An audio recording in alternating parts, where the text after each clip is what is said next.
নমস্কার, আজকে আপনাদের সবাইকে হাল্লা বলে স্বাগত জানাই। এখন দেখুন, শনিবারে বেশ কিছু সংকেত পাচ্ছি আজকে যে যেখানে এখনও পর্যন্ত কিন্তু শুনানি প্রায় শেষ, কয়েক জায়গায় শুনানি 10 তারিখ অবধি বাড়ানো হয়েছে।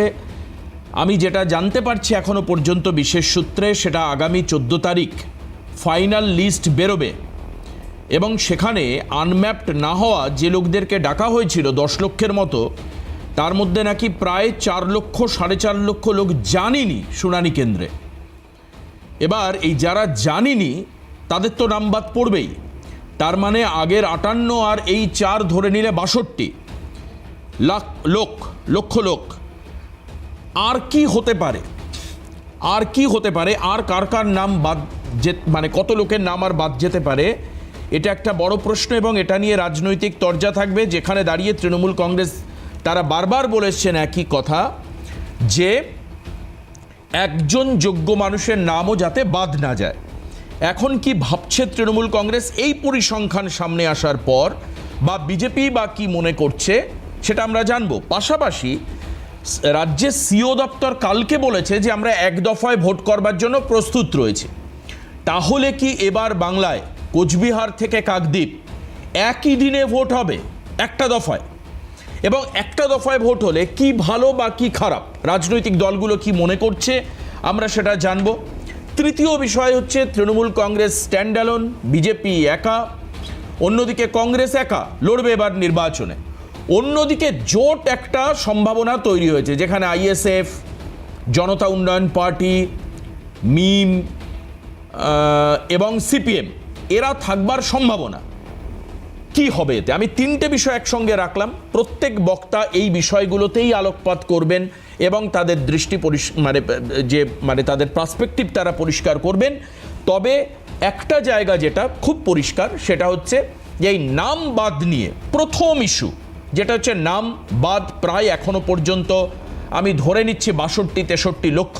আর কি এই সংখ্যাটা বাড়তে পারে যখন চূড়ান্ত তালিকা বেরোবে? আপনি ধরে নিন চূড়ান্ত তালিকা ফেব্রুয়ারির 14 তারিখে, অর্থাৎ প্রেমের দিনে স্বপ্নভঙ্গ হতে পারে কিনা। 14 ফেব্রুয়ারি এই ফাইনাল তালিকা বেরোনোর সম্ভাবনা রয়েছে। যারা রয়েছেন আমাদের সঙ্গে পরিচয় করে দিই। পার্থপ্রতিম রায়, আমি স্বাগত জানাই পার্থদাকে অনুষ্ঠানে। এনবিএসটিসির চেয়ারম্যান, প্রাক্তন সাংসদ। অন্যদিকে বিজেপি মুখপাত্র মণিকাঞ্চন পাল আমাদের সঙ্গে রয়েছেন। শক্তি মৈত্র, জাতীয় কংগ্রেস মুখপাত্র, শক্তিদা আমাদের সঙ্গে রয়েছেন। আমি মনিদার কাছে দিয়ে আজকে শুরু করি। মনিদা, এই যে সংখ্যাটা বাদ গেল, বা এই যে খুব অদ্ভুতভাবে আনম্যাপড প্রায় 5 লক্ষ মানুষ গেলেন না, তাহলে কি মোটামুটি বাদ যাওয়ার সংখ্যাটা 24-এর লোকসভায় ভোটার তালিকার প্রেক্ষিতে ওই 65 লাখ মতোই বাদ যাবে, নাকি আরও বাদ যাবে? দেখুন, কত বাদ যাবে না যাবে সেটা তো নির্বাচন কমিশন বলবে, কিন্তু মোটামুটি যে রাজনৈতিক দল হিসেবে একটা তো স্ট্যাটিস্টিক্স বা অনুমান আপনাদের করেছেন নিশ্চয়ই। দেখুন, আমরা অনুমান বলতে কি, আমরা তো বলেইছি প্রচুর নাম বাদ যাবে। আমাদের কথা হচ্ছে যে অবৈধ ভোটার তালিকায় থাকবে না, বৈধ ভোটার যেন বাদ না যায়, এটা আমাদের প্রথম থেকে স্ট্যান্ড ছিল। এসআইয়ের বিরুদ্ধে আমরা কোনো জায়গায় যাইনি। যে সংখ্যায় এখানে বাদ গেছে সেরকম সংখ্যাতে উত্তরপ্রদেশেও বাদ গেছে। উত্তরপ্রদেশে আমরা সরকারে রয়েছি, দীর্ঘ 15 বছর হতে চলছে, সেখানে কিন্তু আমরা বিরোধিতা করিনি, আমাদের ভোটার বাদ গেল কেন, কি হলো না হলো করিনি, যেটা ইলেকশন কমিশনের কাজ। একমাত্র রাজ্য পশ্চিমবঙ্গ, যেখানে মাননীয়া এসআইআরকে একটা ইস্যু বানিয়ে দিয়েছে, যেটা কোনো ইস্যুই নয়। যেগুলো ইস্যু হওয়া উচিত ছিল সেইগুলোকে ইস্যু না বানিয়ে, মানুষের চাকরি নেই, আজকে 15 বছরে একটা ভারী কারখানা নেই, ঠিকমতো ডিএ দিতে পারছে না, সুপ্রিম কোর্টের রায়কে মানতে পারছে না, যে বিষয়গুলো আমরা 34 বছরে দেখে এসেছি সেই বিষয়গুলোকেই রিপিট করেছে, আরও ভালোভাবে রিপিট করেছে, কেন্দ্রের বিরুদ্ধে বঞ্চনা। তো এই ইস্যুগুলো নিয়েই অনেক কিছু। আজকে শ্রমিকদের একটু আগেই আমাদের রাজ্য সভাপতি বলছিল যে বিশ্বকর্মা যে যোজনা রয়েছে, এখানে প্রায় 15 লক্ষ লোক অ্যাপ্লাই করেছে, কিন্তু যেহেতু রাজ্য সহায়তা করছে না বলে তারা সেই সুবিধাগুলো পাচ্ছে না। আজকে নতুনভাবে দেখুন, old wine in new bottle, আপনি দেখুন যুবসাথী না কি করা হলো, এটা তো আগে ছিলই। আর যে সংখ্যায় করা হয়েছে তার থেকে অনেক বেশি সংখ্যা। আর এখানে বেকার রয়েছে, মাধ্যমিক পাস রয়েছে, তো তাদের কি করে দেওয়া হবে? অর্থাৎ মূল ইস্যুগুলো থেকে নজর ঘোরানোর জন্য এসআইআরকে একটা ইস্যু করেছে, যে নাম বাদ গেছে বা যে নাম বাদ যায়নি সেগুলো এসআইআর। আচ্ছা মনিদা, আপনাকে একটা কথা জিজ্ঞেস করি, আপনার একটা অনুমান যে আপনি দীর্ঘদিন তো রাজনীতির সঙ্গে যুক্ত আছেন। আচ্ছা এই নামগুলো যদি এক্সিস্ট করে যেত ভোটার তালিকায়, এর সুবিধা কি শাসক দল নিত? না, শাসক দল নিত তো, এর আগেও নাও নিয়েছে, শাসক দল তো ওটাই করতো। আমরা দীর্ঘদিন ধরে দেখেছি যে আগে যারা কমিউনিস্টের সময় কি ছিল, ওরা পার্টিটাই করতো সারা 5 বছর, উন্নয়ন দূরে চলে যেত। ওরা 5 বছর ওরা জানতো কোন ছেলে কোন মেয়ে কোন বাড়ির কে কোথায় হসপিটালে ভর্তি, কোথায় বাইরে পড়তে গেছে, কোথায় ঘুরতে গেছে, সেই হিসাবে ওরা করতো। এখন T20-র যুগ, এখন তৃণমূলের কাছে এত সময় নেই সারা বছর, ওরা একদিনে খেলে, যা লিস্ট আছে নিয়ে বেরিয়ে যায় বাইরের ছেলে থেকে। এবং আমরা বিভিন্ন জায়গায় দেখেছি, বিশেষ করে পৌরসভাগুলোতে কাউন্সিলর যে ভোটে দাঁড়িয়েছে সে নিজের লোকাল যে তৃণমূল কর্মী আছে তাদেরকে ভোটের কাজে সাহায্য লাগে না, তাদেরকে বলে তোরা বসে আনন্দ ফুর্তি কর, খাওয়া দাওয়া কর, আমি ভোট করিয়ে নেবো। বাইরে থেকে লোক এনে তাদেরকে দিয়ে ভোট দেয়, আমরা বারবার দেখেছি। এক দফায় ভোট হওয়ায় কি এই সমস্ত ভোটের সময় আপনারা যে অভিযোগ করছেন যে নোংরামিটা হতো বা যে নষ্টামিটা হতো বা যে দুষ্টুমিটা হতো, আমি যদি মিষ্টি করে বলি একটু, এটাই বন্ধ হবে এবার? না, 1 দফা হোক আর 8 দফা হোক, ভারতীয় জনতা পার্টি এইবার পশ্চিমবাংলায় ক্ষমতায় আসছে, তৃণমূলের বিসর্জন এটা কনফার্ম হয়ে গিয়েছে। তো সুতরাং আমাদের কোনো এই নিয়ে, এটা ইলেকশন কমিশন সিদ্ধান্ত নেবে তারা ক দফায় করবে, কিন্তু যে অসুবিধাগুলো হওয়ার কথা ছিল তৃণমূল কংগ্রেসের সেগুলো তো হবেই। তৃণমূল কংগ্রেস এখন ঠিক করুক, কিন্তু পার্থদা, আমি শেষে একটা কথা বলি, পার্থদা বলার সময়, পার্থদা আপনারা শাসক দল, আপনারা অন্তত যে বিষয়টা আমার মনে, একজন রাজনীতিবিদ হওয়ার আগেও আমার মনে হয় একজন মানুষ হিসাবে যেটা হয়, একটা ইলেকশনেও আমরা সিপিএমের সময়ও দেখেছি, এখনও দেখছি, একটা ইলেকশনেও মৃত্যুবিহীন হয় না, শয়ে শয়ে লোক মারা যায়, শয়ে শয়ে লোক মারা যায়। তো আপনি একটা অন্তত সিকিউরিটি দিন যে এইবার ইলেকশনে একজনেরও মৃত্যু হবে না, একজনের মায়ের কোল খালি হবে না, একজনের সিটির সিঁদুর মুছবে না, এই ব্যবস্থাটা আপনারা করুন, এইটুকু কাজ অন্তত করুন। ভাববো দেশ রাজ্য এগিয়ে গিয়েছে, বাংলা উন্নতি হয়েছে। আমরা উত্তরপ্রদেশকে গালাগালি দিই, বিহারে ইলেকশন হয়ে গেল, এত আন্দোলন, রাহুল গান্ধী মিছিল মিটিং করলেন, সব করলেন, একজনের মৃত্যু নেই। আমরা রাজস্থানে দেখেছি পাশে শক্তিদা বসে রয়েছে, কংগ্রেস বিজেপির লড়াই, সেখানে পাশাপাশি বসে আছে, রাস্তার এপাশে কংগ্রেসের সমর্থক, ওপাশে বিজেপির সমর্থক, কোনো লড়াই নেই। কিন্তু আমরা বাংলায় কি এনেছি? আপনি বারবার বলছি, সিপিএম যে কাজগুলো করেছে আপনারা সেই কাজগুলোই আরও সুন্দরভাবে করেছেন। ওরা যদি গ্র্যাজুয়েশন করে, আপনারা মাস্টার ডিগ্রি করে পিএইচডি করিয়ে ফেলেছেন। তো সেইখান থেকে বেরিয়ে আসা আগামী ইলেকশনে আমার মনে হয় আসল লড়াই। মনিদার এই প্রার্থনা যদি পূর্ণ হয় এবং সত্যি সমস্ত রাজনৈতিক দলগুলো যদি এই কমিটমেন্ট নিতে পারে যেবার একেবারে রক্তপাতহীন, মৃত্যুহীন বিধানসভা নির্বাচন হবে, এর থেকে খুশি হয়তো রাজ্যের মানুষ হবেন না। দেখুন, রাজনীতিতে কারুর না কারুর জয় হার তো হবেই, কিন্তু সর্বোপরি মানুষের আশীর্বাদ, ঈশ্বরের আশীর্বাদ নিশ্চয়ই হয়তো রাজনৈতিক দলগুলো পাবেন, যদি এরকমভাবে মায়ের কোল খালি না হয়। পার্থদা, আপনার কাছে আমি যেটা যাই, এখনো পর্যন্ত আপনাদের লড়াই জারি রয়েছে মাঠে এবং কোর্টে। আপনারা এটাই বলতে চাইছেন যে এসআইআর করে একটা ভয়াবহ, একটা পলিটিসাইজড ওয়েতে এসআইআর হচ্ছে, যেটা বোঝা যাচ্ছে যে তাতে তৃণমূল কংগ্রেসের ব্যাপক ক্ষতি হতে পারে। যেভাবে আপনারা বলছেন, যেভাবে কোর্টে ছুটছেন, যেভাবে একে আটকানোর চেষ্টা করছেন বা নানান বিষয়ে কথা বলছেন, সত্যি কি মনে হয় এই যে ধরুন আমি প্রথম জানতে চাইবো আপনার অনুমান কত, কারণ বিভিন্ন সংখ্যা বিভিন্ন জায়গায় উঠে আসছে। কেউ বলছেন 1 কোটি, কেউ 1.5 কোটি, কেউ 1.25 কোটি, আবার কেউ বলছেন 65 লাখ, 68 লাখ, 75 লাখ ইত্যাদি ইত্যাদি। আপনার কি মনে হয়? এবং এই যে যাদের নাম বাদ গেল, এটা কি সত্যি তৃণমূলের কাছে চিন্তার বিষয় হবে?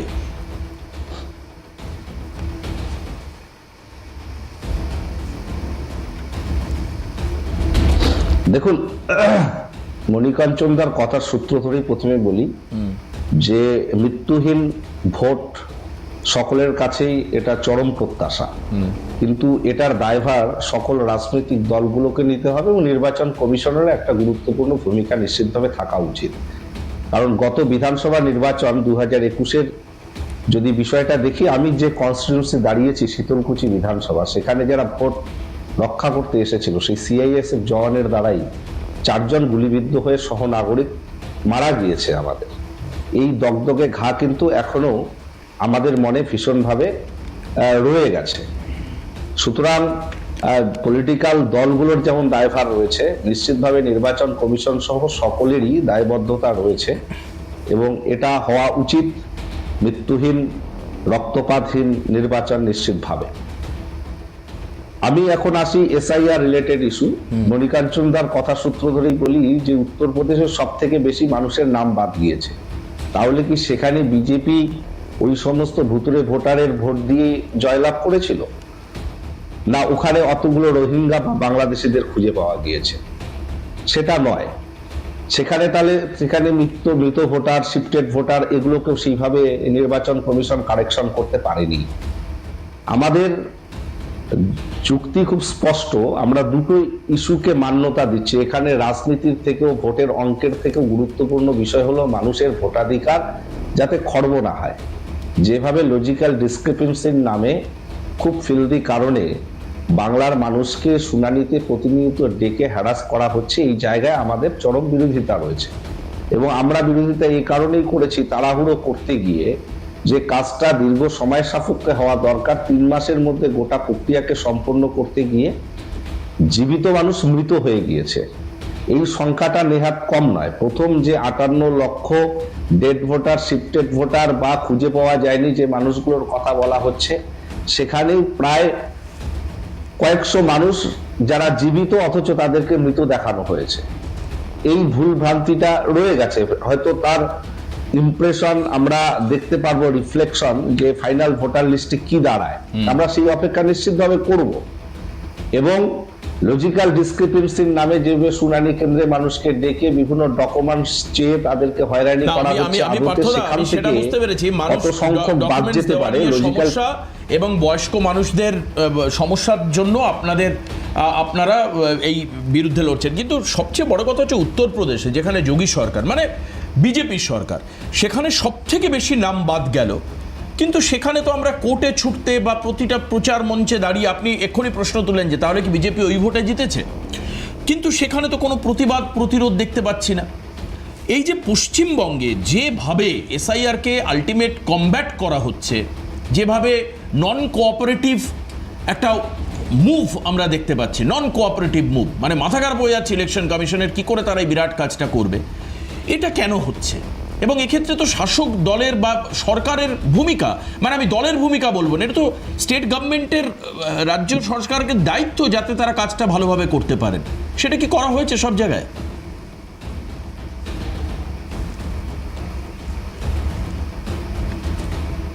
দেখো, স্বাধীনতা আন্দোলনে ভারতবর্ষে বাংলা আর পাঞ্জাবের পার্টিসিপেশন এত বেশি কেন, বা এখানে লড়াই বা রক্তক্ষয়ী আন্দোলন স্বাধীনতা সংগ্রামে কেন হয়েছে, এর ব্যাখ্যা কি হতে পারে? সারা ভারতবর্ষে আর অন্য প্রদেশের মানুষরা এত বেশি কেন তারা উদগ্র ছিল না ভারতের স্বাধীনতা আন্দোলনে পার্টিসিপেশন? এখন বাংলার মানুষ বা বাংলার রাজনৈতিক কোনো দল বা নেতৃত্ব, তারা যদি মানুষের যে হ্যারাসমেন্ট হচ্ছে, মানুষের যে সমস্যা হচ্ছে, সেটা নিয়ে রাস্তায় আন্দোলনে নামে, সেটার জন্য যে সুপ্রিম কোর্টের দ্বারস্থ হয়, সেটাকে আপনি কিভাবে ব্যাখ্যা করতে পারেন? কেউ যদি সেটা না যায়, তার দায়িত্ব তাদের। কিন্তু আমরা যে সঙ্গত কারণগুলো অনুধাবন করেছি, যে মানুষের সমস্যার সম্মুখীন হচ্ছে, নির্বাচন কমিশনের নিরপেক্ষতা নিয়ে প্রশ্ন উঠেছে, তো সেই জায়গায় আমরা কোথায় গিয়ে জানাবো আমাদের বক্তব্য? নিশ্চিতভাবে কোর্টের দ্বারস্থ হতে হবে এবং সেই কারণে সুপ্রিম কোর্টে আমরা বারবার কড়া নাড়ছি এবং একই সঙ্গে রাজনৈতিকভাবে রাস্তায় নেমে আন্দোলন করে মানুষের সমস্যার সমাধানে তাদের পাশে দাঁড়ানোর একটা প্রক্রিয়াকরণ চলছে। বেশ, পার্থদা, আমি জানি না, পার্থদা হয়তো পরের টাইমে আসলে বলবেন যে আপনারা শুধু কোর্টে যাননি, আপনারা সুপ্রিম কোর্টে গেছেন, এবং শুধু তাই নয়, সুপ্রিম কোর্টে দাঁড়িয়ে নিজের পক্ষে বা রাজ্যের পক্ষে সওয়াল করেছেন রাজ্যের মুখ্যমন্ত্রী নিজে। আমার কথা অনেকে বলছেন, বা বিজেপির থেকেই আমি পরিষ্কার বলছি, তারা বলছেন যে কোর্টের ফলে কিচ্ছু হবে না। শ্যাম দেওয়ান ছিলেন, উনি সওয়াল করতে পারতেন, এতে কিচ্ছু হবে না। মমতা ব্যানার্জি নাকি ওখানে দাঁড়িয়েছেন এই কারণের জন্যেই, যাতে ভোটের কাজে আপনারা এটাকে ব্যবহার করতে পারেন, অর্থাৎ প্রচার করতে পারেন যে উনি কিন্তু মানুষের পাশে আছেন এবং তার জন্য সুপ্রিম কোর্টেও আছেন। কি বলছেন আপনি সেটা আপনার শুনবো পরে আপনার থেকে, কিন্তু ফিরে এসে শক্তি মৈত্র আমাদের সঙ্গে রয়েছেন। আপনার কথার কিছু উত্তর মনিদা দেবেন, হাত তুলছিলেন, আমি মনিদার কাছে যাব, তারপর আমি শক্তিদার কাছে আসবো। দ্রুত ফিরে আসছি বিরতির পর। আমার যেহেতু পার্থদার বক্তব্য প্রসঙ্গে মনিদার কাছে যেতে হচ্ছে, কিন্তু এই ক্ষেত্রে একটা মনিদাদের অভিযোগ, আমি তুলে ধরি যেটা পার্থদার বক্তব্যে আসলো। কি পার্থদা বলছেন যে বয়স্ক মানুষরা হ্যারাস হচ্ছেন। মনিদা, আপনারা বলছেন এই হ্যারাসমেন্টের জন্য তৃণমূল দায়ী, মানে আপনাদের দলের বিরোধী দলনেতা বলেছেন বা অনেকেই বলছেন, কারণ এই যে নন কোঅপারেশন, সাহায্য না করা, সরকারের সাহায্য না করা, তৃণমূল পরিচালিত সরকার, সেই কারণের জন্য এই ধরনের হ্যারাসমেন্ট বাড়ছে। আপনাদের অবস্থান কি আজও কি তাই একই? মমতা ব্যানার্জি এমন একজন মহিলা, তিনি রাজনীতির উদ্দেশ্যহীনভাবে জীবনে কিছু করেননি।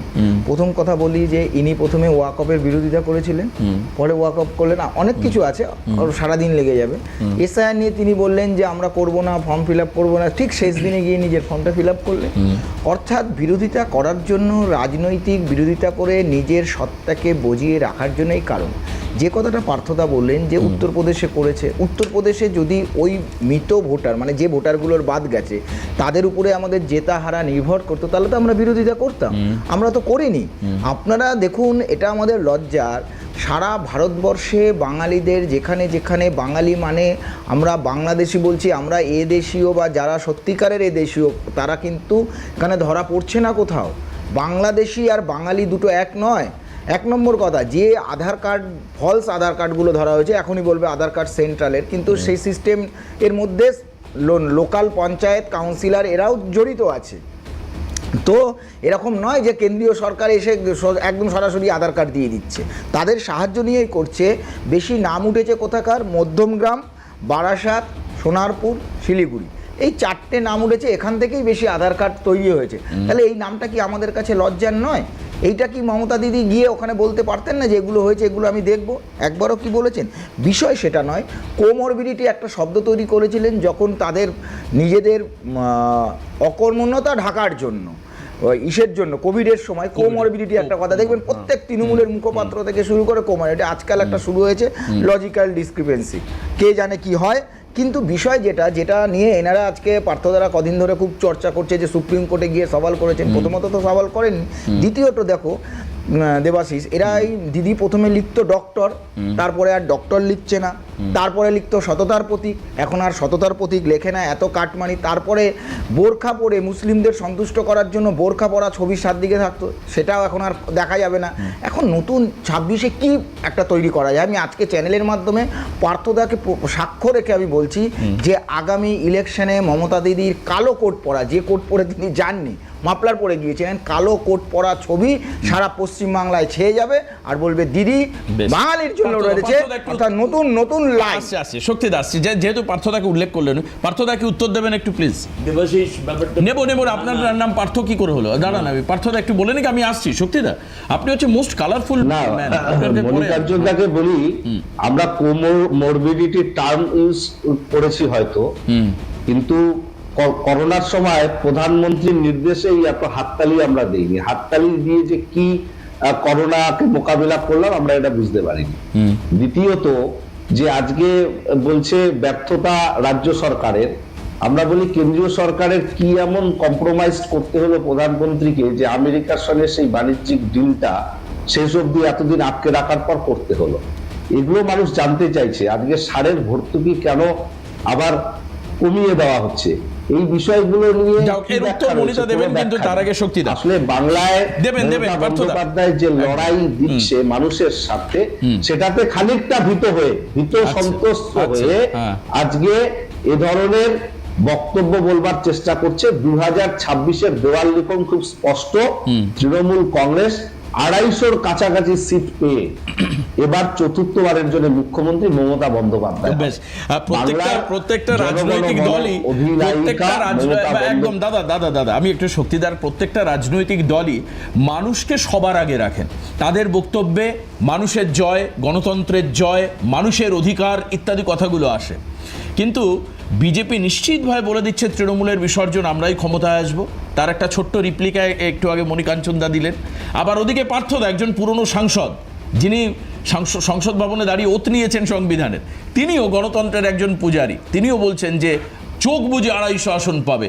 আমি বলছি, তাহলে এই পুরো লড়াইতে মানুষের ভূমিকাটা কি? কেউ তো এখনো ভোট দিতেই পারেননি। মানুষ কি ভাবছে আপনারা এত আগে বুঝছেন কি করে? মানে এত ভালো অ্যাস্ট্রোলজার নাকি সাইকোলজি, মানে দার্শনিক নাকি মনোবিদ রাজনৈতিক দলের মানুষেরা হচ্ছেনটা কি করে? শক্তিদা, আপনাদের কাছে আসি। কেউ মানে এই প্রেডিকশানে কেউ কংগ্রেসকে রাখছে না। কংগ্রেস শেষমেশ মনের দুঃখে একা লড়ছে কিনা আমি জানি না, কিন্তু শক্তিদা এটা বাস্তব যে এবার নির্বাচনে কংগ্রেস কিন্তু তার নিজস্ব শক্তি দেখানোর একটা স্কোপ পাচ্ছে। এই বারবার করে জোট করা, এরোর সঙ্গে হাত ধরা, এরোর গলা ধরা, এটা কংগ্রেস এবার ছেড়ে দিয়েছে। আপনি আমাকে একটু সংখ্যা নিয়ে আগে প্রথম বলুন, দ্বিতীয়ত আপনাদের একলা চলো নীতিতে ঠিক কোন বার্তা যাবে, এবং আপনার এটা অনেকে বলছেন যে কংগ্রেস নাকি একটা ফ্যাক্টর হতে পারে, মানে তৃতীয় শক্তি হিসাবে উঠে আসতে পারে এবং ভোটের নির্ণায়ক ক্ষমতায় আসতে পারে। দেখো, প্রথম আগে বলুন যে ওই নাম বাদ যাওয়া নিয়ে এসআইআর।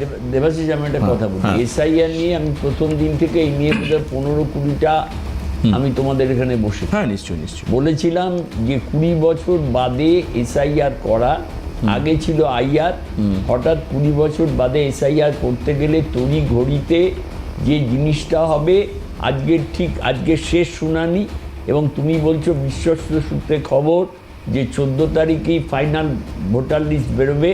আমি তোমাকে বলছি এখনো পর্যন্ত যে কেউ, বিভিন্ন রাজনৈতিক দল, যেমন বিজেপির বিরোধী দলনেতা বললেন 1.5 কোটি নাম বাদ যাবে, রোহিঙ্গা পাওয়া যাবে, বাংলাদেশি পাওয়া যাবে। আমার বক্তব্য হচ্ছে এসআইআর এর বিরোধী আমি নই, এসআইআর এর বিরোধী আমি নই। ডুপ্লিকেট নাম বাদ যাক, এটা কংগ্রেস কখনো প্রতিবাদ করেনি। শিফটিং সেটা সেখানে হোক, সেখানে বাদ যাক। যারা মারা গেছে মৃত ভোটারের নাম বাদ যাক, এই নিয়ে আমাদের কোনো বিরোধিতা নেই। আমাদের বিরোধিতা হচ্ছে একটাই, যে আমাকে মাঝখানে শক্তিতে একটা কথা বলুন, এই যে ধরে নিন 64 লাখ বাদ গেল, নির্বাচন কমিশন কি সঠিক পদ্ধতিতে বাদ দিয়েছে নাকি আপনার মনে ক্ষেত্রে গন্ডগোল আছে? কখনোই সঠিক পদ্ধতি, আবার বলছি তো তো যে জিনিসটার দরকার 3 ঘন্টা, সেটা যদি তুমি 1 ঘন্টা শেষ করতে চাও, তোমার তার মধ্যে মানে একটা কথা শেষে এর মধ্যে ভুল আছে। ই অ্যান্ড ওই এক্সপেক্টেড, এরা an omission may be expected. এই যে কেউ বলছিল, এতদিন বলা হচ্ছিল 1.5 কোটি, হঠাৎ 58 লক্ষ আগে বাদ গেছে। দেখা গেল যে যাদের ডাকা হয়েছে তার মধ্যে প্রায় 10%, নিয়ার অ্যাবাউট 5 লাখ, তারা আসেইনি। তাদের কি জন্য আসেনি, কেন আসেনি, সেটা পরের কথা। তুমি দেখেছো কালকেও যে এই অবস্থায় এক মাদ্রাসার এক শিক্ষক, তার স্ত্রী এবং পুত্র আসতে গিয়ে পথ দুর্ঘটনায় মারা গিয়ে তাদেরকে মর্গে রেখে এসছে। তারা এসআইআর এসছে। আমার কথা হচ্ছে একটা, আমার কথা হচ্ছে যে নির্বাচন কমিশন একটা অটোনমাস বডি। যদি রাজ্য সরকার তাকে সহযোগিতা না করে, তাহলে তার ইমপ্লিমেন্টেশন, আজকে কোনো আইন বলবৎ করতে গেলে যদি আমার সাধারণ মানুষের সাথে সারা দেশে যেটা হবে, সেইটা আমার দেশে এখানে তৃণমূল এবং বিজেপি এরাই প্রথম থেকেই এসআইআর নিয়ে এমন একটা আতঙ্কের পরিবেশ তৈরি করে দিল, যাতে মানুষের মধ্যে একটা ভয় ভীতি তৈরি হয়ে গেল। আজকে ধরো আনম্যাপ যে ভোটার তালিকা আছে, এই যে লজিক্যাল ডিসক্রিপেন্সি যেটা বলা হচ্ছে, এবং সেটা দেখো, মুখ্যমন্ত্রী চিরকালই নাটক করেন, এবং ওনার রাজনৈতিক জীবনে উনি যখন বিরোধী নেত্রী ছিলেন, যা করতেন, আজকে উনি ক্ষমতায় তাই করছেন। সুতরাং আমার বক্তব্য একটাই, যে ভারতবর্ষের সর্বোচ্চ আদালত তাকে সময় দিল, 5 মিনিটের জায়গা বললো আপনি 15 মিনিট বলুন, আবার তাকে আগামী সোমবার তাকে সময় দেওয়া হয়েছে। ঘটনা হচ্ছে যে আমি যদি সঠিক পথে থাকি, আজকে কেন নির্বাচন কমিশন একটা জায়গায় স্ট্যান্ড পয়েন্টে থাকতে পারছেন না? আমরা প্রথমে তো বলেছিলাম যে এত তাড়াতাড়ি বলছো তো নন কোঅপারেশন জন্য পাচ্ছি না, থাকে না নন কোঅপারেশন, সেটা রাজ্য সরকারের কাছে স্টাফ চাচ্ছে, রাজ্য গ্রুপ বি দিতে পারছে না, তার জন্য আইন আছে, তার জন্যও আইন আছে, তার জন্যও আইন আছে। আজকে মাইক্রো অবজারভার যেমন এনেছে, প্রথম থেকেই তাদের ধরে নেওয়া উচিত ছিল যে রাজ্য সরকার তাদের কোনো রকম সহায়তা করবে একেবারে। সেই সহায়তা না করার, তার যে সমস্ত ব্যবস্থাগুলো আগের থেকে গ্রহণ করা উচিত ছিল, নির্বাচন কমিশন সেই ব্যবস্থাগুলো গ্রহণ করেনি কেন? তাহলে এটা কি আমরা মনে করব না যে এটা বিজেপি এবং তৃণমূল একে অপরের পরিপূরক? আজকে কি করে ভাবলো যে প্রথম দিন থেকেই তো মুখ্যমন্ত্রী বললেন এসআইআর হতে দেবো না, আবার নিজে গিয়ে ফর্ম ফিল আপ করবে। আজকে প্রত্যেকটা জায়গায় বেশ। যেখানে যেখানে শুনানি হ্যাঁ, হচ্ছে হ্যাঁ। সেখানে অশান্তি একদম। হচ্ছে। এখন ব্যাপার হচ্ছে কত সংখ্যক লোক বাদ যাবে। আমি পরিচয় করে দিই, ফিরদৌস সামিম আইনজীবী আমাদের সঙ্গে রয়েছেন। ফিরদৌসদাকে স্বাগত জানাবো এই মুহূর্তে। আমি একটা ছোট্ট বিরতি নিচ্ছি, বিরতির পর ফিরে এসে আমি ফিরদৌসদার কাছে যাব, সঙ্গে থাকুন। ফিরদৌসদা, এখন এই মানে পলিটিক্যাল এরিনাতে এখন এই এসআইআর ইস্যু একটা বড় ইস্যু। এখন তার মধ্যে আইনের ব্যাপারটা যুক্ত হচ্ছে, কারণ কি সামনের সোমবার শুনানি আছে, এবং আমরা এখন যেটা জানতে পারছি যে সামনের সোমবারও নাকি সুপ্রিম কোর্টে মমতা বন্দ্যোপাধ্যায় সশরীরে উপস্থিত থাকবেন। অন্যদিকে আরেকটা কথা আমি একটু সামনে রাখি, যেটা হচ্ছে শুভেন্দু অধিকারী বলেছেন এই যে রাজ্য সরকার এসআইআর প্রক্রিয়াকে যেভাবে লণ্ডভণ্ড করে দেওয়ার চেষ্টা করছে, তার একাধিক অভিযোগ নাকি আগামী সোমবার এগুলো দ্বিতীয় ক্ষেত্রে সুপ্রিম কোর্টে উঠবে। এবার এই সব মিলিয়ে মিশিয়ে ব্যাপারটা কি হবে এক, দ্বিতীয়ত এই যে এখনো পর্যন্ত আনম্যাপড এই 4 লক্ষ মানুষ যাননি, তারা কারা ফিরদৌস, আপনার কি মনে হয়? পাশাপাশি এই সংখ্যাটা, এই বাদ যাওয়ার সংখ্যাটা বেড়ে কোথায় দাঁড়াতে পারে? এবং অনেকেই বলছেন নির্বাচন কমিশন অনৈতিক কাজ করছেন, আপনার কি তাই মনে হয়? সত্যি বেআইনি কাজ হচ্ছে? ফিরদৌস সামিম, দেখুন, প্রথম কথা বলি যে সুপ্রিম কোর্টে মামলাটি কিসের জন্য করেছেন কেউ বলতে পারবেন? মামলাটা করা হয়েছে এই কারণে যে এসআইআর যেটা করা হচ্ছে সেটা বাতিল করে। আচ্ছা, প্রথম কথা বলি, দেখুন, রিপ্রেজেন্টেশন অফ পিপলস অ্যাক্টে এই ক্ষমতা নির্বাচন কমিশনের রয়েছে যে তারা এই নির্বাচন যে তালিকা, ভোটার লিস্ট, সেই তালিকা তারা সংশোধন করতে পারেন, সেটা করাটাই উচিত টাইম টু টাইম। এখন পদ্ধতি নিয়ে আপনি সরব হয়েছে, পদ্ধতি দিয়ে কি কি বলেছেন যে আমার রাজ্যে মাইক্রো অবজারভার অ্যাপয়েন্ট করা ঠিক হয়নি, মাইক্রো অবজারভার গুলোকে বাতিল করা। ঠিক। আপনার কাছে অফিসার চেয়েছিল, আপনি দেননি, তো কি করবে? মাইক্রো অবজারভার নিয়োগ করবে না। প্রথম কথা, আসলে মানুষের এই দুর্গতির কারণ তো আপনি নিজেই, কারণ আপনি গ্রুপ বি অফিসার দেবেন না, আপনাকে যখন তালিকা চাওয়া হবে আপনি সেটা দেবেন না, তাহলে মানুষ যাবে কোথায়? মানে যারা এই পরিচালনা করছেন তারা মাইক্রো অবজারভার নিয়োগ করছে। এবার নির্বাচন কমিশনের কিছু ভুল ত্রুটি রয়েছে, তাদের উচিত ছিল এমন মাইক্রো অবজারভার নিয়োগ করা যারা বাংলা ভাষাটা বলে। 70 লক্ষ মানুষকে নোটিশ দিয়েছে, প্রায় 70 লক্ষের অধিক মানুষকে বানান বলের জন্য। কিরকম? গাঙ্গুলি গঙ্গোপাধ্যায় হয়ে গেছে, যেমন ধরুন খাতুন আর বেগম, বিবি বেগম, এই যে মুসলিম নামের, ধরুন বেসিক্যালি বিয়ের পরে বেগম বিবি হয়ে যাওয়া, খাতুন বেগম হয়ে যাওয়া, তারপরে ধরুন এই এমডি, কোন ডকুমেন্টে এমডি আছে, কোন ডকুমেন্টে এমডি নেই। তারপরে হিন্দু নামের মাঝে দেখবেন কুমার, কোন ডকুমেন্টে আছে, কোন ডকুমেন্টে নেই। এবার এটা কি করে করা যেত? দেখুন, যে যাই বলুন, সুপ্রিম কোর্টে ওটা যেটা হবে আলটিমেট বিগ জিরো। বলছি আলটিমেট রেজাল্ট থেকে বিগ জিরো। বিগ জিরো কেন? তার কারণ হচ্ছে, দেখুন, এসআইআর একবার হয়ে গেছে, চালু হয়ে গেছে। এই যে বিহার ভোটের আগে এসআইআর চালু হয়েছিল, বিহার ভোটের মধ্যে এসআইআর বাতিল হয়েছিল না? ও ফুটেজ পাওয়ার জন্য ছবি তৈরি হবে। আর দেখুন, সরি টু সে, বলতে বাধ্য হচ্ছে, আচ্ছা বলুন তো, রাজ্যের মুখ্যমন্ত্রীর এই রাজ্যের মানুষের জনগণের করের টাকায় ওই সুপ্রিম কোর্টে গিয়ে কি কাজ? শুধু ছবি তৈরি, ছবি করে দিদি লড়ছে, এটা বলা ছাড়া। তার পক্ষে তিনি মামলা ফাইল করেছেন নিজের স্বনাম। হয় আইদার তিনি নিজে মামলাটি করবেন, অর্থাৎ ইন পার্সন, অথবা তিনি একজন আইনজীবী দেবেন, 1 জন 2 জন 5 জন যতজন দেবেন, তাদের মধ্যে একজন যিনি প্লিড করবেন তিনি বলবেন, আর অন্যরা অ্যাসিস্ট করবেন। তো সেখানে মমতা বন্দ্যোপাধ্যায়ের কি কাজ? কোনো কাজ নেই। তাহলে মমতা বন্দ্যোপাধ্যায় গেলেন কেন ফিরদৌসদা? না, এর ছবি তৈরি হবে। এই যে আপনি বলছেন লড়ছে, ছবি তৈরি হবে। মানে এরা দুর্ভাগ্য পাবলিক ইন্টারেস্ট লিটিগেশনকে একেবারে পলিটিক্যাল ইন্টারেস্ট লিটিগেশন বা পাবলিসিটি ইন্টারেস্ট লিটিগেশনে পরিণত করছেন। আমি বিচার ব্যবস্থাকেও বলবো, দেখুন, এর আগের দিন প্রধান বিচারপতি খুব ভদ্রভাবে বলেছেন যে আপনার আইনজীবী আছেন, তিনি যথেষ্ট কম্পিটেন্ট। এটা ভদ্রভাবে বেসিক্যালি গালাগালি করা, যে বসায় বেশি বকেন না, আপনার একজন আইনজীবী আছে, আইদার আপনার যদি ক্ষমতা থাকে মানে মামলা করার, তাহলে সোজা কথা আইনজীবীর কাছ থেকে নো অবজেকশন নিয়ে ইন পার্সন লড়ুন না। সোজা কথায়, আপনার যদি কোমরে দম থাকে, ওই আইনজীবীর কাছ থেকে এনওসিটা নিন, নিজে গোটা মামলাটা করুন। সে দম তো নেই।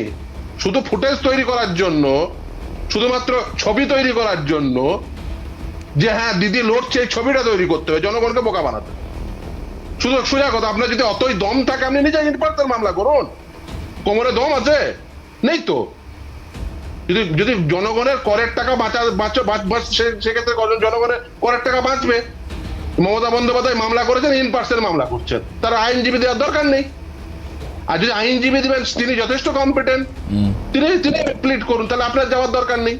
এই জনগণের করের টাকা খরচা করে আপনি প্লেনের ভাড়া দিয়ে যাচ্ছেন, না কিন্তু কারণ ছাড়া কি মমতা বন্দ্যোপাধ্যায় যাচ্ছেন? রাস্তায় লড়ুন, দিয়ে সেখান থেকে অ্যাডভার্টাইজ করুন, দিয়ে জনগণকে বোঝান। দয়া করে কোর্টটাকে, কোর্টের অভ্যন্তরটাকে দয়া করে পলিটিক্যাল প্লেসে পরিণত করবেন না, ওটাকে ব্রিগেডের ময়দান বানাবেন। আর দেখুন, বিচারপতিরা টু সাম এক্সটেন্ট ভদ্রভাবে বলেছেন, এভাবে নিশ্চিতভাবে মানে এরপরে যদি একটু বেশি বাড়াবাড়ি করেন দেখবেন কি খাবেন। পরের দিন দেখবেন, পরের দিন যাবেন, পরের দিন গিয়েও একই অ্যাপ্রোচ করলে একই পরবর্তী ক্ষেত্রে দেখবেন নিশ্চিতভাবে সেটা আর একটু কড়া হবে। তারপর আর একটু দেখুন, একটি সাংবিধানিক পদাধিকারী, একজন সাংবিধানিক পদাধিকারী আরেকজন সাংবিধানিক পদাধিকারীকে যতটা ভদ্র ভাষায় বলা যায় যে আপনি, আপনার একজন কম্পিটেন্ট অ্যাডভোকেট আছে, তিনি যথেষ্ট কম্পিটেন্ট, তিনি সাবমিশন করুন। আপনি যদি আপনার মনে হয় আমি ইন পার্সন মামলা করবো, অনেকে দেখবেন হাইকোর্ট থেকে সুপ্রিম কোর্টে অনেকে ইন পার্সন মামলা করেন, নিজেরা নিজেদের মামলা ফাইল করেন, নিজেরা সেক্ষেত্রে প্লিড করেন, অসুবিধা নেই। মমতা বন্দ্যোপাধ্যায়ের ক্ষেত্রে অসুবিধা নেই, তাহলে আপনি আইনজীবী দিয়েছেন কেন? আপনি জনগণের করের টাকা খরচা করে আপনি যাচ্ছেন, তো আপনি আইনজীবী দেওয়ার দরকার নেই, আপনি ইন পার্সন করুন। দেখুন, এই এসআইআর যেটা হচ্ছে এই ফর্মে হওয়া উচিত নয়। কি করা উচিত ছিল নির্বাচন কমিশনের? প্রতিটি বাড়িতে বাড়িতে নির্বাচন কমিশন নিজেদের যাওয়া উচিত ছিল, এই জনগণকে হয়রানি করা উচিত নয়। তাদের নিজেদের যারা বিশেষ করে ধরুন এই রাজ্যের বাইরে আছে বা বাড়ির বাইরে আছে, তাদের ভিসিতে নিতে পারতেন, মানে ভিডিও কনফারেন্সিং এর মাধ্যমে তারা বেঁচে আছে নাকি মরে গেছে, তাহলে সেটা করতে পারতেন। সেটা না করে তারা বেসিক্যালি যেটা করেছেন এই লজিক্যাল ডিসক্রিপেন্সি নাম করে। কিন্তু একটা জায়গায় আমার খুব জানতে ইচ্ছে করছে, কিছু কিছু জায়গায় এই কথা শোনা যাচ্ছে যে দেখুন আলটিমেটলি তো নির্বাচন কমিশন বাড়ি বাড়ি গেছেনি, এনুমারেশন ফর্ম দেওয়ার সময় বিএলও তাদের কিন্তু এই হিয়ারিং এর জন্য দেখুন, হিয়ারিং এর পারপাস কি? হিয়ারিং এর পারপাস হচ্ছে ওই মানুষটির মানে সঠিকতা সেটা আরেকবার যাচাই করা। এবার ধরুন বানান ভুল সংক্রান্ত যে হিয়ারিং এর নোটিশ গুলো হয়েছে, সেখানে একেবারে ট্রিভিয়াল কজে, মানে খুব সাধারণ কারণে, খুব ছোট কারণে, ধরুন নামের সাথে এ ইউ হয়ে গেছে, আকার একার হয়ে গেছে, মানে খুব সূক্ষ্ম কারণে, মানে এগুলোর কোনো কারণই নেই। দেখুন, নির্বাচন কমিশন তারা কি দেখবেন? তারা ভোটার যাচাই করবেন, তারা নাগরিকত্ব যাচাই করবেন না। দুটোর মধ্যে পার্থক্য আছে। তার কারণ দেখুন, ভারতবর্ষের নাগরিকত্ব দেওয়া বা কারা, এটার অধিকার হচ্ছে কেন্দ্রের সরকারের, এটা বুঝে নেওয়া দরকার পরিষ্কারভাবে। নির্বাচন কমিশন তিনি ভোটার, কে সঠিক ভোটার কে বেঠিক ভোটার সেটা নির্বাচন করতে পারেন। আমি একটা ছোট্ট উদাহরণ দিয়ে শেষ করব। দেখুন, ধরুন আপনি রাস্তা দিয়ে গাড়ি নিয়ে যাচ্ছেন, একজন পুলিশ কর্মী তিনি আপনাকে ধরলেন, তিনি আপনার ড্রাইভিং লাইসেন্সটা দেখতে চাইবেন, খুব স্বাভাবিক। আপনি আপনার ড্রাইভিং লাইসেন্সটা দেখাতে গেলেন, পুলিশ বলল না আমি ড্রাইভিং লাইসেন্সটা দেখবো না। আপনি যে ভারতের সিটিজেন হিসেবে এই ড্রাইভিং লাইসেন্সটা পেয়েছেন, সেটা আপনি ভারতের নাগরিক কিনা সেটা আমি আগে যাচাই করব। একজন রাস্তার মোড়ে দাঁড়িয়ে থাকা একজন ট্রাফিক সার্জেন্ট বা একজন ধরুন পুলিশ আধিকারিক, তিনি কি এই কাজ করতে পারেন? পারেন না। সমভাবে নির্বাচন কমিশন সম্পর্কে একটা ভ্রান্ত ধারণা চারিদিকে ছড়িয়ে যাচ্ছে যে ওরা নাকি নাগরিকত্ব, ওদের অধিকারই নেই। তারা দেখবেন যে একজন সঠিক ভোটার নাকি বেঠিক ভোটার। এখন দেখুন, একটা ইয়ার্ডস্টিক ধরেছেন যে 2002 সালের ওই লিস্টের নাম আছে কিনা, বা সেখানের সঙ্গে কাউকে তার বাবা মা কাউকে ম্যাপ করা যাচ্ছে কিনা। আচ্ছা, এই যে ম্যাপিং এর যে ইয়ার্ডস্টিক 2002, এই নির্বাচনটিও সঠিক হয়নি। দেখুন, এই এসআইআর নিয়ে যে আর্গুমেন্ট গুলো হচ্ছে না, আমি দেখছি সেক্ষেত্রে তাদের প্রথমেই এই যে ইয়ার্ডস্টিক নিয়ে, যে 2002 সালের ইয়ার্ডস্টিক নিয়ে, সেটা নিয়ে তাদের অবজেকশন করা উচিত ছিল, প্রথম কথা। দ্বিতীয় কথা হচ্ছে যে দেখুন, এই পসিডিউরিটি এসআইআর আর বাতিল হওয়ার কোনো সুযোগ নেই। যেটা হবে সেটা হচ্ছে যে দেখুন, এই যে তালিকা বেরোবে, সেই তালিকায় যাদের যাদের নাম থাকবে না তাদের ডিই এর কাছে প্রথমে অ্যাপিল করতে হবে, তারপরে সিই এর কাছে, আসলে যেটা হবে যদি চূড়ান্ত তালিকায় নামগুলো বাদ যায়, তারা বেসিক্যালি পরবর্তীতে হয়তো দেখা যাবে তাদের নাম আবার উঠবে, কিন্তু ইন দা মিন হোয়াইল হয়তো দেখা যাবে যে ভোটটা পেরিয়ে গেল। সেটা যাতে না হয় সেই বিষয়ে নির্বাচন কমিশনকে সচেতন থাকতে হবে। আর আমি প্রতিটি রাজনৈতিক দলকেই বলবো যারা যেটা করছেন, দেখুন কেউ ভিজিবিলিটি তৈরি করার জন্য, স্পেকট্রাম, পলিটিক্যাল স্পেকট্রাম তৈরি করার জন্য আদালতকে ব্যবহার করছেন, অন্য বিষয়। কিন্তু প্রকৃত অর্থে মানুষকে যদি আপনি সত্যি সত্যি রিলিফ দিতে চান, তাহলে যেটা করা উচিত, মানুষকে সাহায্য করুন, বিশেষ করে গ্রামের গরিব মানুষেরা যারা এই সম্পর্কে অতটা ওয়াকিবহাল না। সমস্ত রাজনৈতিক দলকে বলবো, এখানে আমি বলবো রাজনৈতিক মতপার্থক্য রাখবেন না, তাদের প্রত্যেককে সাহায্য করুন এবং নির্বাচন কমিশনের উপরে আপনারা এই চাপ সৃষ্টি করে এটা অ্যাসিওর করুন যাতে একজন বৈধ ভোটারেরও নাম যাতে চূড়ান্ত তালিকা থেকে যাতে বাদ না যায়। একদম, বেশ, এইটা অ্যাসিওর করাটা প্রতিটি রাজনৈতিক, কারণ দেখুন ভোটে একজন জিতবেন একজন হারবেন সেটা অন্য বিষয়, কিন্তু ভোটে জেতা বা হারা তার থেকে বড় কথা হলো সঠিক ভোটার লিস্ট তৈরি। একদম, কিন্তু সেই কাজের জন্য যেটা ফিরদৌসদা বললেন, একটা গণতন্ত্রের রাজনৈতিক যে দলগুলো তারা যে কাজ করতে পারে গ্রাসরুট লেভেলে গিয়ে, সেই কাজ তারা না করে বরঞ্চ নির্বাচন কমিশন একটা ফরমান জারি করেছে বা এর সঙ্গে NRC, detention camp, detect delete deport ইত্যাদি ইত্যাদি পার্সপেক্টিভ তৈরি করে মানুষের মধ্যে আতঙ্ক তৈরি করলেন। আর দোষ দেওয়া হচ্ছে কি যে 140 জন মানুষ তারা মারা গেছেন এই এসআইআর জন্য। হতেই পারে তারা আতঙ্কে হয়তো মারা গেছেন, তার নামটা বাদ যেতে পারে, কিন্তু এই সময়ে মানবিকতার স্বার্থে তার পাশে দাঁড়ানোর দরকার ছিল কার? যে মানুষটি আপনার এলাকার গ্রাসরুট লেভেলের জনপ্রতিনিধি, তিনি কি কাজটা করেছেন? এই প্রশ্নের উত্তর দেবেন পার্থ প্রতিম রায়। একটা ছোট্ট বিরতির পর ফিরে আসার পর পার্থদার কাছে যাব, সঙ্গে থাকুন। পার্থদা, এসআইআর প্রক্রিয়াকে আরো সরল, স্বাভাবিক, সাধারণ এবং সাধারণ মানুষের কাছে নিয়ে যাওয়ার জন্য বড় একটা দায়িত্ব ছিল রাজনৈতিক দলগুলোর, কারণ তারা তো মানুষের প্রতিনিধি, জনপ্রতিনিধি বলে আপনারা বলেন নিজেদেরকে। সত্যি কি আপনারা আপনাদের জায়গাটায়, মনিদার কাছে একই প্রশ্নে আসবো, আপনারা আপনাদের দায়িত্ব পালন করেছেন?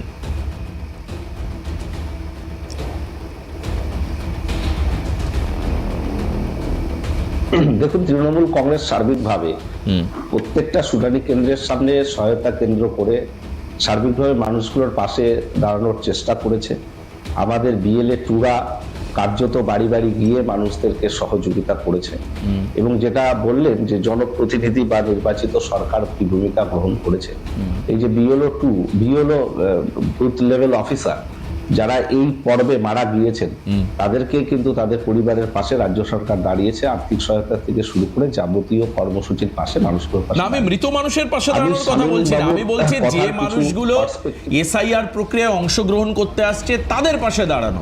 মৃত মানুষের পাশে সবাই দাঁড়াতে চায় এবং তার পিছনের কথাও আমরা সবাই জানি, সেটা নয়।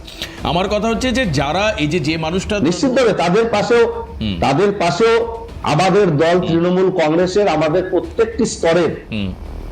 প্রত্যেকটি স্তরের কর্মী নেতৃত্বরা তাদের পাশে দাঁড়িয়েছে, সার্বিকভাবে তাদেরকে সহায়তা করিয়েছে। যারা বুঝতে পারছিল না তাদেরকে কিভাবে শুনানি কেন্দ্রে যেতে হবে, কি কি ডকুমেন্টস নিয়ে যাওয়া উচিত, সেই বিষয়গুলো সম্পর্কে ওয়াকিবহাল করেছে।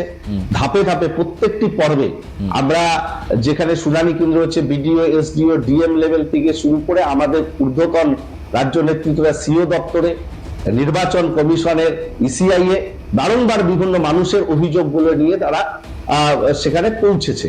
এটা ঠিক, তৃণমূল কংগ্রেস এই কাজটি অত্যন্ত গুরুত্ব সহকারে করেছে।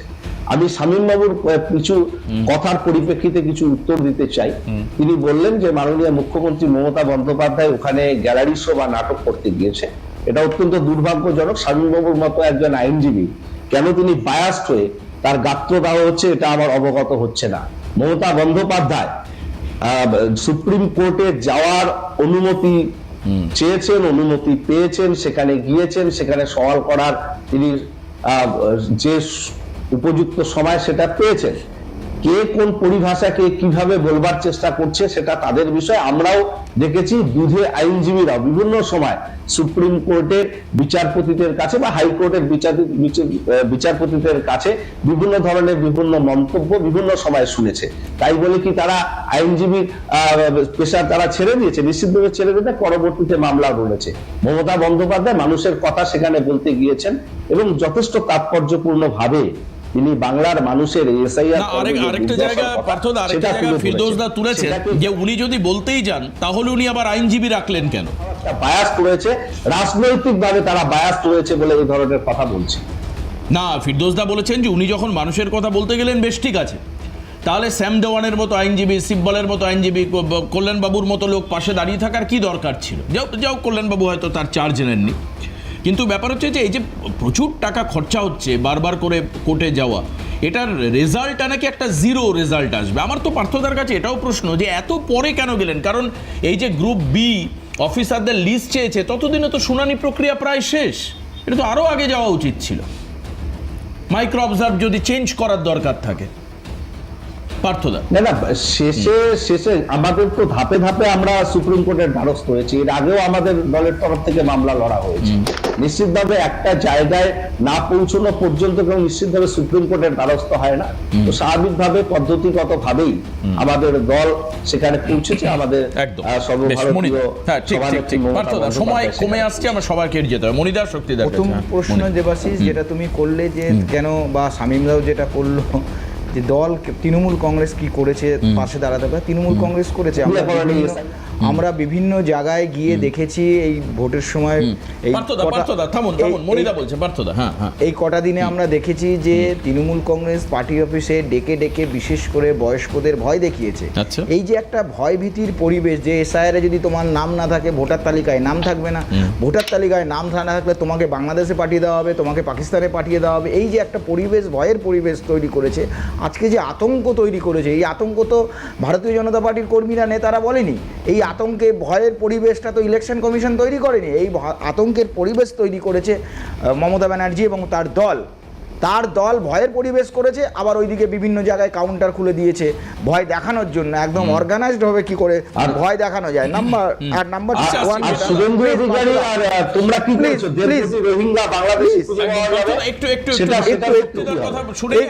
একটু নাম্বার ওয়ান। নাম্বার টু, বারবার বলা হচ্ছে, শুভেন্দুদার কথা বলা হচ্ছে, আমরা যখন বাড়িতে বলি দুটো ভাত দাও, মা কি গুনে গুনে দুটো ভাত দেয় না তো? তো সেরকম যখন বলা হচ্ছে 1 কোটি লোক বাদ জায়গা, আজকে তো প্রায় কোটিখানেকের কাছাকাছি চলে এসেছে, নাম বাদ গেছে। এবার রোহিঙ্গা, বাংলাদেশে এগুলো তো পরে বিচার হবে। শেষে বলি একদম শামীমদা পার্থদা 30 জন লোক দগ্ধ মারা গেল, 27 জন লোক নিখোঁজ, কোনো পয়সা খরচা হতো না, সেখানে মমতা ব্যানার্জি একবার যেতে পারলেন না।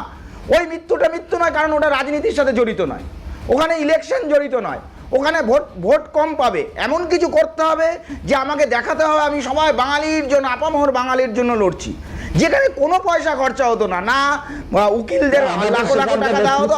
আপনি শুধু এই উত্তরটা দিন কেন মমতা ব্যানার্জি আনন্দপুরে এতজন দগ্ধ মৃত্যুর পিছনে দাঁড়ালো, পাশে গিয়ে দাঁড়ালো? আমি নেব উত্তর। হ্যাঁ, সত্যিটা বলো। মানে বিষয় হচ্ছে এটাই যে এই যে কোঅপারেশন করা, এটা তো সত্যি অভাব ছিল। না, আমি তোমাকে একটা কথা বলি, তৃণমূল দাবি করছে তারা ক্যাম্প করেছে। তোমাকে একটা কথা বলি, একদম জিস্ট বলছি, এবার রক্তহীন নির্বাচন, এটা আষাঢ়ে একটা গল্প। আষাঢ়ের গল্প এই কারণেই, কোনো রাজনৈতিক দল শাসন ক্ষমতায় থাকতে গিয়ে সমাজ বিরোধীদের যখন প্রশ্রয় দেয়, পরবর্তীকালে সেই সমাজ বিরোধীরা রাজনৈতিক দলের হাতে থাকে না, নাম্বার ওয়ান। নাম্বার টু, যে নির্বাচন কমিশন অবশ্যই ভুল করেছে কিছু কিছু জায়গায়। মাইক্রো অবজারভার তারা জানতো, যে তারা তো বুঝতেই পারছিল প্রথম থেকে যে পশ্চিমবঙ্গ রাজ্য সরকার তাদেরকে সহযোগিতা করবে না। তাহলে আজকে শুনানির শেষ দিন, এখন প্রায় 58 আর 4 62 লক্ষ, তার আগের থেকেই, প্রথম থেকেই, from the very first day Suvendu Adhikari বলছেন যে 1.5 কোটি নাম বাদ যাবে। এইটা মানুষের মনে একটা আতঙ্ক তৈরি হয়েছে। গ্রাম এবং গ্রামান্তরের মানুষ যারা এখনো ভালো করে তাদের মধ্যে শিক্ষার প্রবেশ ঘটেনি। তারা কিভাবে তাদের নাম লিখবেন, এবং এই এখন বলা হচ্ছে বিএলওরা প্রত্যেক বাড়িতে গিয়ে ভোটার স্লিপ দেবে। এই দেখবেন একটা নির্দেশ এসছে যে বিএলওরা প্রত্যেক বাড়িতে গিয়ে ভোটার স্লিপ দেবেন। তেমনি যদি এই যে যখন ব্যাপারটা এবং কি সর্বোপরি দেখা যাচ্ছে যে কেউই সেইভাবে মানুষের পাশে দাঁড়াতে পারেনি। এবং আমি বলি, হ্যাঁ, মানে আর বলার এখানে জায়গা নেই শক্তি। না, আর একটু কংগ্রেস একা লড়ছে কেন? হ্যাঁ, না, কংগ্রেস না, এটা প্রশ্নটা হয়েছিল। গত 20 বছর যুব সমাজ ভারত বা পশ্চিম বাংলায় সব জায়গায় কংগ্রেসের পতাকাটা দেখতে পাচ্ছিলেন না ইভিএম মেশিন। এবার দেখতে পাবেন। এবার আমরা আমাদের দল, গণতান্ত্রিক দল, একদম নিচু স্তর থেকে মতামত নিয়ে সর্বোচ্চ স্তরে গিয়ে আমরা এটাই বলেছি, এই নির্বাচনে জয় পরাজয়টা শেষ কথা নয়, কংগ্রেসের পতাকাটা পশ্চিম বাংলার সব জায়গায় হাত চিহ্ন থাকবে এবার হাতে হাতে, একদম সব জায়গায় দেখতে পাবেন। শক্তিদাস স্বীকার করে নিয়েছেন যে জয় পরাজয় না, মানুষের কাছে কংগ্রেসের অস্তিত্বকে টিকিয়ে রাখবার এবার কিন্তু লড়াই। কংগ্রেসের অস্তিত্ব ছিল আছে এবং একদম একদম। বেশ, আজকে এখানে শেষ করবো। শক্তিদা হাতে আর সময় নেই। আমি ধন্যবাদ জানাবো পার্থদাকে, ফিরদৌসদা, মনিদা এবং শক্তিদা, সবাইকে ধন্যবাদ জানিয়ে আপনাদেরকে প্রণাম জানিয়ে আজকের এই অনুষ্ঠান শেষ করব। সবাই ভালো থাকবেন, সুস্থ থাকবেন এবং ফাইনাল লিস্ট অবশ্যই বেরোবে। তারপর কি করতে হবে আমরা আপনাদেরকে জানাবো, সঙ্গে থাকবেন।